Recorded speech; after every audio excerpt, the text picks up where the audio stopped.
नमस्कार साथियों, हमारे YouTube channel Krishna online learning पे आप सभी का स्वागत है। साथियों, आज हम चर्चा करेंगे गंगा का उद्गम स्थल कहाँ है। कई साथियों में, कई लोगों में मतभेद भी होता है कि गंगा का उद्गम स्थल गंगोत्री से है या केदारनाथ या बद्रीनाथ से है। आइए आज हम विस्तृत चर्चा करेंगे इसी विषय में कि गंगा का उद्गम स्थल कहाँ से होता है और गंगा कहाँ से निकलती है। एक्चुअली में गंगा किसी एक नदी का नाम नहीं है।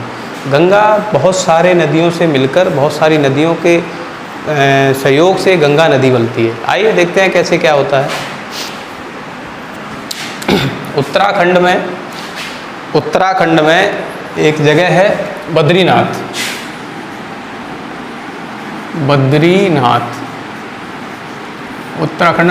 उत्तराखंड में एक्चुअली क्या है कि उत्तराखंड में बहुत सारे पहाड़ हैं, बहुत सारे बर्फ़ के पहाड़ हैं। तो बर्फ़ जहाँ पिघलती है, ग्लेशियर जहाँ पिघलते हैं तो वहाँ पानी बहता है और वही पानी नदियों, झरनों आदि का रूप ले लेता है। तो वहीं से नदियाँ निकलती हैं। उत्तराखंड में एक जगह है बद्रीनाथ।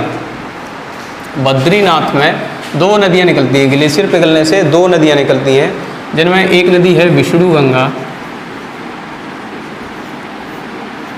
गंगा और दूसरी नदी है धौली गंगा। बद्रीनाथ से दो नदियाँ निकलती हैं, विष्णु गंगा और धौली गंगा। ये दोनों नदियाँ आगे बढ़ती हैं। ये तो एक जगह पे इनका संगम होता है। यहाँ किसी भी एक बिंदु पर ये मिलती हैं। अब जहाँ नदियों का मिलन होता है, जहाँ नदियों का संगम होता है, उसे संगम को प्रयाग कहते हैं। तो जहाँ विष्णु गंगा और धौली गंगा मिलती है, इसे विष्णु प्रयाग कहा जाता है। विष्णु प्रयाग। अब भूगोल का नियम ये है कि जहाँ दो नदियों की गहराई समान हो, वहाँ प्रयाग के बाद, दोनों नदियों के संगम होने के बाद एक नदी जो निकलेगी उसका नाम अलग होगा, यानी दोनों से अलग होगा, और दूसरा या फिर जो नदी गहरी होगी उसके नाम पर आगे जाएगी। तो यहाँ क्या है कि विष्णु गंगा और धौली गंगा दोनों नदियों की गहराई लगभग समान है। विष्णु प्रयाग में आके दोनों की गहराई समान हो जाती है। तो यहाँ से जो नदी निकलती है इसका नया नाम होता है, और ये जो नदी निकलेगी ये अलकनंदा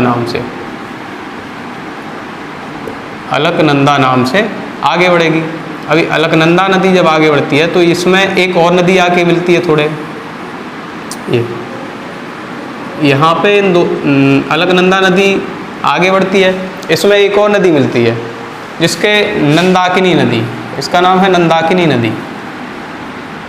नंदाकिनी नदी अलकनंदा से जहाँ मिलती है तो वहाँ इसे कहा जाता है नंद प्रयाग। अब नंद प्रयाग पे आके नंदाकिनी नदी की गहराई बहुत कम है और अलकनंदा नदी जो आई है इसकी गहराई बहुत ज़्यादा है। तो भूगोल के नियम के अनुसार आगे चलने वाली नदी वही होगी जो ज़्यादा गहरी होगी। आगे नाम जो होगा वो अलकनंदा नदी, अलकनंदा नाम से आगे बढ़ेगी, अलकनंदा नाम से।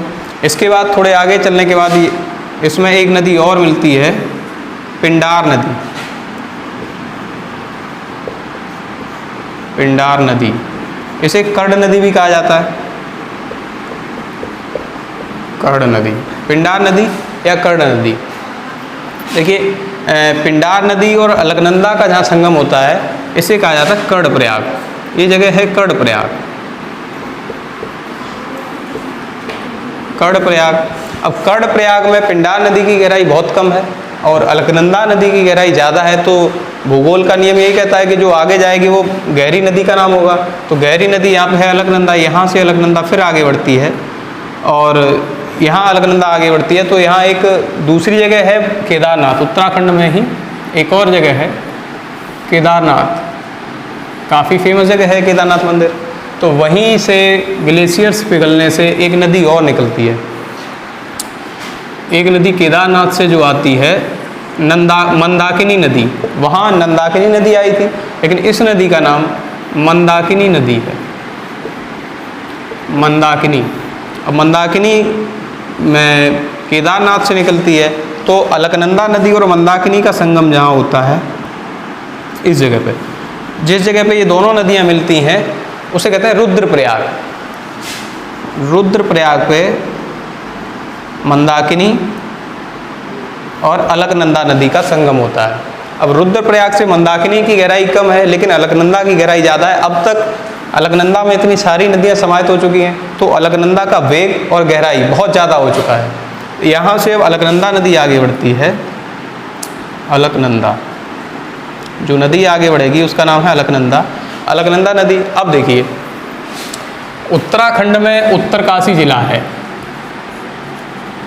उत्तरकाशी, उत्तरकाशी से वहाँ भी काफ़ी सारे हिमनद हैं, काफ़ी सारे ग्लेशियर हैं। तो उन्हीं एक ग्लेशियर में से एक जगह है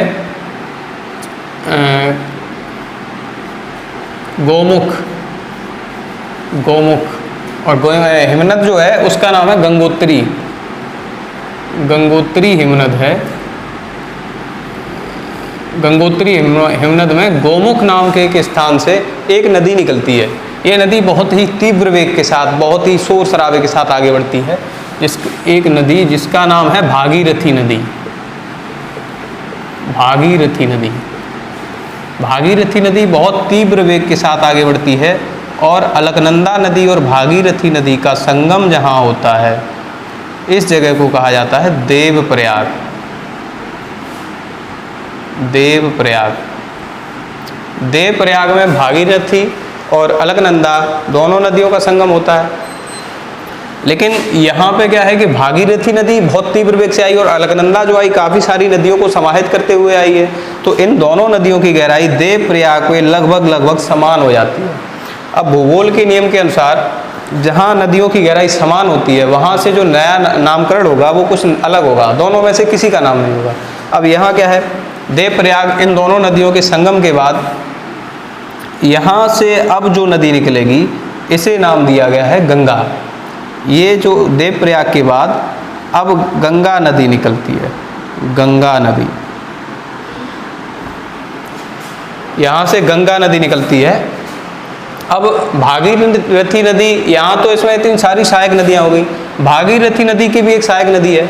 यहाँ पे कहीं एक नदी निकलती है जिसका नाम है भीलांगना। भीलांगना नदी, भीलांगना नदी। अब ये भीलांगना नदी भागीरथी नदी से जहाँ मिलती है इस जगह पे जहाँ इनका संगम होता है, तो इन्हीं दोनों के संगम पे टिहरी बांध है।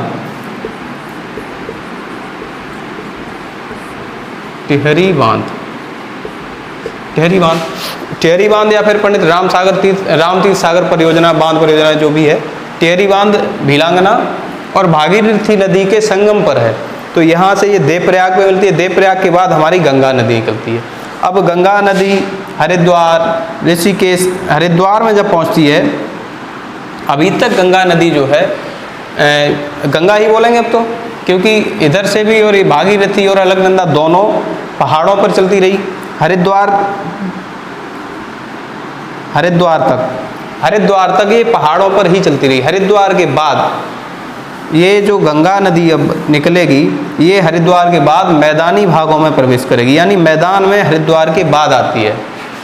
अब और उत्तराखंड पार करने के बाद उत्तर प्रदेश में जहाँ पहला जिला पड़ता है, उत्तर प्रदेश में गंगा नदी जहाँ से प्रवेश करती है वो करती है बिजनौर जिले से। बिजनौर जिले से, बिजनौर यूपी, बिजनौर में उत्तर प्रदेश में बिजनौर जिले से गंगा प्रवेश करती है। ठीक है, तो अब बात करते हैं कि अब देखिए गंगा नदी कोई एक नदी तो है नहीं, धार्मिक भावना एक अलग चीज़ है, लेकिन साइंटिफिक तरीके से अगर देखा जाए तो कई सारी नदियों के संगम से, कई सारी नदियों के मिलन से एक नदी बनती है जिसका नाम है गंगा नदी। अब गंगा नदी के बाद अब बात करते हैं कि इसमें कीड़े क्यों नहीं पड़ते गंगा जल में। वो बात ठीक है कि लोग धार्मिक भावना, वो अच्छी बात है, बट साइंटिफिक रीज़न ये है कि उसमें एक बैक्टीरियोफेज पाया जाता है। बैक्टीरियोफेज पाया जाता है इसमें।